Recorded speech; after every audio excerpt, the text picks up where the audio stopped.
자, 이제 그 공냉식을 순냉식으로 바꿔서 실외기가 없는 에어컨을 제작을 다 했습니다. 이 기본적인 원리는 우리가 알고 있는 통상적인 에어컨과 동일하고요. 기존의 이제 에어컨은 이렇게 반을 나눠서 봤을 때 왼쪽이 이제 실내로 보내는 이제 그 구조가 되어 있고요. 우측에 이제 팬을 붙여서 핀에 더운 바람을 불어내면은 실외기가 되겠습니다. 이 상황에서 더운 공기를 불어내는 이것을 버리지 말고 재활용해서 사용하자. 우리가 업사이클링이라는 것은 이런 도구나 이런 것도 되지만은 이런 온도 같은 것도 충분히 재활용해가 쓸 수가 있습니다. 에너지는 생산 분야, 재활용 분야, 절약 이렇게 크게 있는데 이거는 이제 재활용 분야로 보면 되겠습니다. 버려지는 일을 하는데, 자, 여기에 대한 최종적인 이제 결과에 대한 것을 분석해 보도록 하겠습니다. 지금 이 원수 들어가는 물입니다. 이 물이 이렇게 들어가서 펌프를 통과를 해가지고 이 라제타, 이 수조를 임시로 만들었습니다.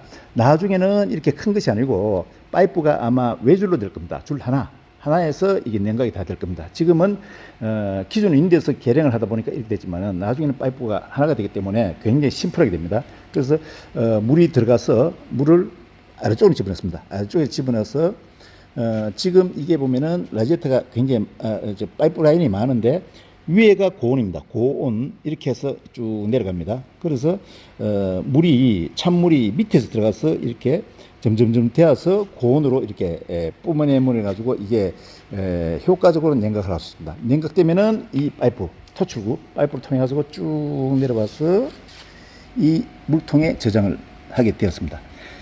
결론적으로 말하면은 이 원수 온도는 약 24도였고 이 토출구는 약 34도, 5도. 그러니까 두 개가 편차가 10도가 납니다. 그리고 이 물탱크가 5리터. 그리고 이렇게 5리터가 다 찰 때까지 시간이 5분 걸렸습니다.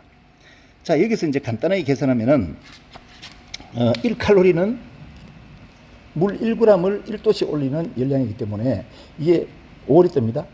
그리고 온도가 10도를 갔기 때문에 50kcal가 됩니다. 이게 50kcal, 데우기 위한 열량이 50kcal가 됩니다. 그리고 이게 5분이었기 때문에 1시간 기준, 1시간 하면은 12배가 되니까 12배가 하면은 600kcal가 됩니다. 즉 결론적으로 말해서 이 시스템으로 1시간을 돌리면은 이게 모을 수 있는 에너지가 600kcal가 되는 겁니다. 600kcal. 그리고 1kWh 전력을 가지고 열량으로 변환하면은 860kW가 됩니다. 860kW. 그러니까 1kW 전력을 이용해서 열을 발생시키는 게 860kcal입니다. 근데 지금 이 시스템에서 열량을 모았는 게 600kcal입니다. 자, 여기서 이제 하나의 의문점이 됩니다. 이 에어컨의 사양을 보면은 이 에어컨은 삼성에서 만든 것인데 아마 지금 봤을 때는 1900년 초순경이 될 거로 지금 보여집니다. 대체로 아마 그때가 반도체로 뭔가 열심히 하려는 시기였는데 지금은 삼성이 완전 글로벌 기업이 됐죠. 이제 삼성에 대한 그 이미지는 싹 사라졌습니다. 드디어 이제 실력있는 에어컨으로 태어났으니까.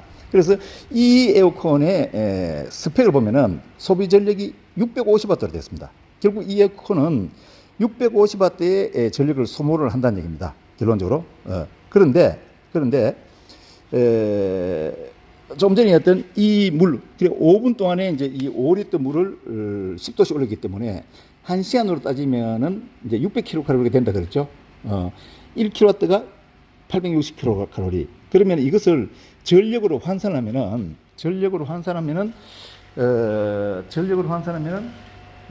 대략적으로 계산해 보면은 조금 전에 내가 계산을 했는데 보시면은 670W가 됩니다. 670W. 자, 이게 무슨 얘기냐면은 이 에어컨을 1시간 동안 가동해서 여기 나온 물을 다 받았을 때 그때 종료를 하고 이 에너지를 계산하면은 이 물을 만들기 위해서 소비되었던 전력이 670W라는 얘기입니다. 그러면 이제 이게 에너지 보존 법칙에 이제 위배되지 않냐. 이 에어컨은 총 소비 전력은 650W인데 어떻게 최종적으로 나오는 이 토출구 이 에너지가 더 많아지느냐, 670W가 되느냐. 이게 이제 우리가 일반적으로 이야기하는 히트 펌프의 원리입니다. 이게 그냥 단순한 히터로 작동하면은 670W로 전기가 들어가는 게 맞는데, 이 에어컨은 어떤 특성이냐면은 지금 실내에 있는 예를 들어서 30도의 온도를 받아가지고, 30도 받아가지고 자기가 냉각을 해가지고 20도로 내놓습니다. 자, 에어컨이. 그러면은 10도 편차가 나지 않습니까? 10도. 그 10도가 어디 가냐면은 10도가 실외기로 나가는 겁니다. 이 에너지가 실외기로 나가는 것을 우리는 온도로 잡아낸 겁니다. 그래서 이게 이제 히트 펌프라는 원리죠. 히트 펌프. 그래서 히트 펌프는 에너지 보존 법칙에 어긋나는 것이 아니고 이 실내에 있는 에너지를 압축해서 모아가지고 쓰는 겁니다. 에너지를. 그래서 이렇게 보면은 만약에 그 온수가 필요한 장소가 있다라고 가정을 하면은, 온수가 필요한 장소가 있다고 생각하면은 이 에어컨은 에어컨대로 쓰고 이 온수는 온수대로 사용할 수가 있는 겁니다. 그래서 이렇게 사용될 수 있는 대표적인 장소가 식당입니다. 식당은 세척하기 위해서는 물도 계속 사용해야 되고 조리도 해야 되고, 조리도 사실은 원수 24도 물을 끓여가지고 100도를 만든 거 아닙니까? 예, 여기 에너지가 다 들어가기 때문에 여기서 기본적인 에너지가 들어가면은 그만큼 에너지가 절약이 되는 겁니다. 구조가. 예, 그래서 이런 구조는, 그리고 식당에는 물을 늘 사용하기 때문에 이 냉각수를 아주 효과적으로 사용할 수 있습니다. 그래서 지금 이렇게 설계를 하는 실외기 없는 에어컨, 나중에는 이것이 이 실외기에 대한 이 챔버가 이렇게 커지는 것이 아니고 동파이프 한 줄이 됩니다. 한 줄. 외줄이 되기 때문에 실제로는 크기가 이거에 반이 안 되겠죠. 반이 안 되지만은 성능은 똑같습니다. 그래서 에너지 절약에 대한 효과가 굉장히 클 수가 있죠. 만약에 이 온수를 그런 용도로 사용하지 않고 조금 더 기술을 개발한다면은, 지금 에어컨은 냉매의 특성상 온도가 그렇게 폭이 넓지 않습니다. 그래서 뭐 영하 20도, 상온 6, 70도 이 정도 선 안에서 작동하는데, 이 냉매의 특성은 이 종류에 따라서는 온도폭이 굉장히 높은 데도 작동할 수 있도록 만들 수가 있습니다. 지금은 그럴 필요성이 없어서 만드는데, 예를 들어서 이러한 그 에어컨 구조인데 이런 에어컨 구조인데 이 펌핑되는 온도가 60도가 아니고 이것을 더 고온을 해가지고 온도를 200도도 올릴 수 있습니다. 이 스팀 쓰는 온도가 200도가 되면은 결국 우리가 상식으로 보면은 이걸 스팀 발전기의 동력원으로 사용할 수 있겠죠. 그러면은 결국 외부에 더운 공기, 우리로 말하면은 요즘 밖에 날씨가 굉장히 뜨겁잖아요. 굉장히 뜨거운 이 열기를 펌핑을 해가지고 온도를 200도도 만들 수 있는 겁니다. 더운 공기를 압축해서, 에어컨 시원한 공기를 만드는 것이 아니고 아예 압축해서 에너지 쓴다 그러면은 그 자체가 바로 발전기가 되는 겁니다. 발전기. 그 발전기에서 나온 전력을 우리가 사용할 수도 있겠죠.